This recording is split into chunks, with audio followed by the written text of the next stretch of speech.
अगर आज से हम 25 साल पहले भी चले जाएं ना, 30 साल पहले भी चले जाएं, तो आपको कहीं पर भी शनिदेव का मंदिर नहीं नजर आता था। तब मंदिर होते थे भैरव जी के। आज भी आप किसी भी शक्तिपीठ पे चले जाइए, एक तरफ हनुमान जी की दरबार पे हनुमान जी की मूर्ति होती है और दूसरी तरफ भैरव जी की होती है, पर वो होती है बटुक भैरव जी की। ठीक है, बटुक भैरव जी यानी कि पॉजिटिव सोच रखने वाले, मीठा बोलने वाले, भक्तों पे दया करने वाले और मन से सबका अच्छा चाहने वाले। ठीक है, ये बटुक भैरव जी होते हैं। लेकिन एक होते हैं काल भैरव। काल भैरव होते हैं दूसरों में कमी निकालने वाले, छोटी सी बात पे चिढ़ जाने वाले और कुछ भी हालातों बस फरसा उठाने वाले। ठीक है जी, ये चीज है। तो इसी तरह से शनि भी शुभ और अशुभ होते हैं। शनि जब शुभ होते हैं तो आदमी बहुत ही डिप्लोमेटिक होता है, हर चीज को बड़ी से बड़ी बात के ऊपर भी हंसता ही रहता है। वो बात अलग है कि कमरे में जाकर के पूरा गुस्सा उतारे, कहे इसे छोड़ूंगा नहीं, ठीक है, लेकिन उसके मुंह पे नहीं बोलता जी। और कोई भी अपने पास किसी खास काम के लिए आया तो उसे भी कहता है अच्छा तेरा काम हो जाएगा, बल्कि सांत्वना तो उसने देनी है। वो बात अलग है कि करे या ना करे। ठीक है जी। तो शनि अच्छे वाले जितने होते हैं वो होते हैं बटुक भैरव जी। ठीक है, तो ऐसी अवस्था में क्या होता है, ये लोग बड़े बड़े बिल्डर, बड़े बड़े इंडस्ट्रियलिस्ट, बहुत ऊंचे ऊंचे पदों के ऊपर जो बड़े बड़े अफसर बनते हैं ये सारे, और ये लोग बहुत ही मीठे होते हैं, अपना आराम से काम निकालते हैं, सबसे आराम से मीठा बोल के अपना काम निकालते हैं और लोगों की मदद भी करते हैं। ऐसी बात नहीं कि नहीं करते, मदद भी करते हैं जी। ठीक है, दान पुण्य भी करते हैं, खुल के बहुत कुछ करते हैं। ये अच्छे शनि वाले यानी कि बटुक भैरव जी होते हैं। लेकिन अब आगे काल भैरव यानी कि जिनकी कुंडली में शनि खराब है जी। ठीक है, अब यहां क्या करते हैं, इनका काम होता है हर बात में अपनी बात ऊपर रखना। अगर लॉजिकल बात हो रही है किसी भी चीज की, उसके अंदर लॉजिक पे लॉजिक देना, लेकिन एंड में सिली साबित होना। कहने का मतलब ये है कि बाद में कहीं ना कहीं अपनी बेइज्जती कराना दूसरे की नजर में, दूसरा उनको बोल पाए या ना बोल पाए। जी।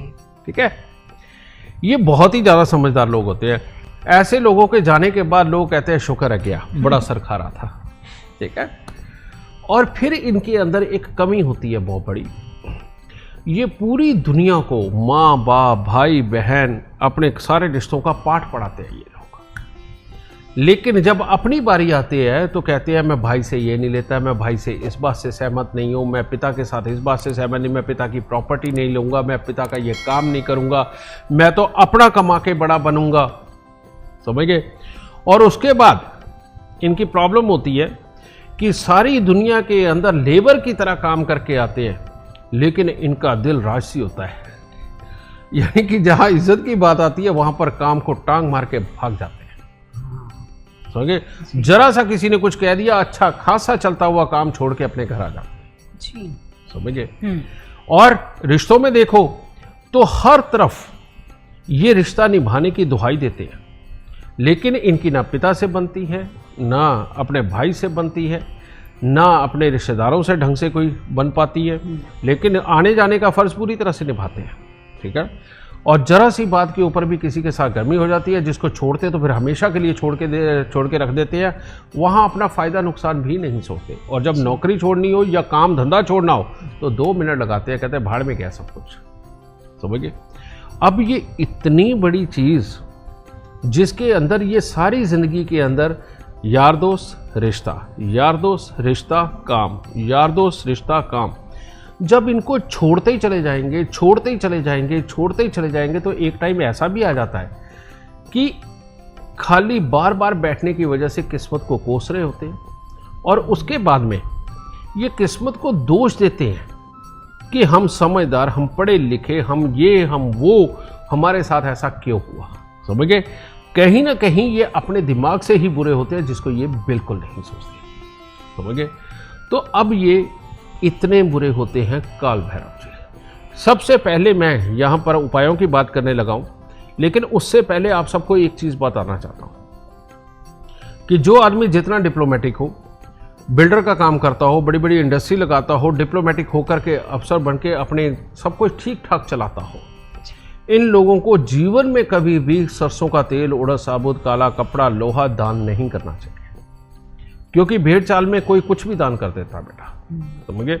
तो ये बिल्कुल ना करें। चाहे कोई आपके घर पे ज्योतिषी भी आया है तब भी ना करें, क्योंकि कई बार ज्योतिषी लगते हैं पर होते नहीं या जांच नहीं पाते, तो ऐसी गलती मत करना, ठीक है? दूसरा, जिनका ये खराब, मैंने अभी बताया, जिनके काल भैरव बन जाते हैं और स्वयं उनके ये इस तरह के हालात होते हैं खराब, तो ऐसी अवस्था के अंदर इन लोगों को रियलिटी में हर शनिवार को उड़द साबुत, काले चने, सरसों का तेल, काला कपड़ा, लोहा है, ये सारी चीज़ें, चाहे इनमें से एक आध चीज़ कोई शनि मंदिर में ज़रूर चढ़ानी चाहिए। इन लोगों को कुत्ते और कौओं की सेवा करनी चाहिए, और वो जो पुराने समय के अंदर देसी घी के अंदर चीनी या शक्कर डाल के वो मीठी चूरी बनाते थे ना, हाँ जी, वो मीठी चूरी बना करके कौए को खिलानी चाहिए, ठीक है? और सरसों के तेल में मुंह देख करके समय समय पे दान करना चाहिए। इन लोगों को हर रोज बरगद के पेड़ पे, बड़ के पेड़, और बरगद का पेड़ एक ही होता है बेटा, पानी से भर के थोड़ा सा दूध उसमें डाल के 2 दाने चीनी के डाल के बड़ के पेड़ पे चढ़ा के गीली मिट्टी का तिलक लगाना चाहिए, ठीक है? और हो सके तो कान छेदन करवा के सोना पहने, हर रोज केसर का तिलक नाभि, जुबान, माथे पर लगाए, ठीक है? और जो इनके अंदर बुरी आदत होती है ना कि रातों को जागते रहते हैं लंबे लंबे समय तक, उसको छोड़ देना चाहिए। उसकी बजाय इन्हें बिल्कुल भोर के समय उठना चाहिए, यानी कि रात को टाइमली सोना, सुबह के वक्त में जल्दी उठना, और वहां उठ करके बिल्कुल शांत बनना। घर के अंदर असूलों के नाम पे पिता, भाई, पत्नी, बच्चे, इनके साथ लड़ाई करनी बंद कर देनी चाहिए। लॉजिकली तो हर माँ बाप भी बोलता है, भाई बहन भी बोलता है, सब बोलते हैं, लेकिन रोज असूल सिखाने के नाम पे लड़ाई करना ये महामूर्खता है। तो इसीलिए ये लड़ाइयाँ बंद करके, बेशक माफ करके खुद ही चलो, वो ज़्यादा अच्छा है। जो आपको बुरा लगेगा बार बार, लेकिन ये एक्सरसाइज करके तो देखो, तभी तो शनि को अच्छा कर पाओगे जी, ठीक है? इसके साथ ही कभी कभार काला सफ़ेद कंबल का दान करना, घर के अपना चाहे पुश्तैनी घर हो, चाहे आप पुश्तैनी घर को छोड़ करके कहीं और रह रहे हो, तो ऐसी अवस्था में दोनों ही घरों में देखना है कि बंद घड़ियाँ, खोटे सिक्के, खराब इलेक्ट्रॉनिक सामान, जंग लगा लोहा, बरसात में भीगी लकड़ी जी, या टूटे फूटे जूते चप्पल, ठीक है? ऐसी जितनी चीज़ें हो ये सब निकाल के घर से बाहर फेंक दो बेटा। अगर ये रहेंगी तो तुम्हारे लिए तकलीफ का कारण ही बनेगी। अगर कहीं काम बंद कर दिया, कोई फैक्ट्री वगैरह बंद हो गई और वहाँ पर बहुत सारा कबाड़ पड़ा है, तो वो भी जान की मुसीबत बनेगा बेटा। उसको जितना जल्दी हो सके बेच दो जी, ठीक है? उसको बेचने के बाद उल्टा किस्मत ज़्यादा अच्छी खुलेगी। फिर अपने धैर्य को और अच्छा बढ़ाने के लिए क्या करना चाहिए? दूध में शहद मिला करके, अगर 43 दिन लगातार थोड़ा सा दूध में शहद मिला के मंदिर में दो, उसमें मुंह देख लेना, और उसके बाद हर मंगलवार को दूध में शहद मिला करके मंदिर में देते रहो। इतने से उपाय करके देखो बेटा, इन लोगों की जिंदगी संवर जाएगी, धैर्य आ जाएगा, बीमारियां चले जाएगी, ईगो क्लैश खत्म हो जाएंगे जिन जिन के साथ में है, और जीवन स्वर्ग भरा हो जाएगा। ये काल भैरव से बटुक भैरव बन जाएंगे, जिसे कामयाब इंसान बोलते हैं।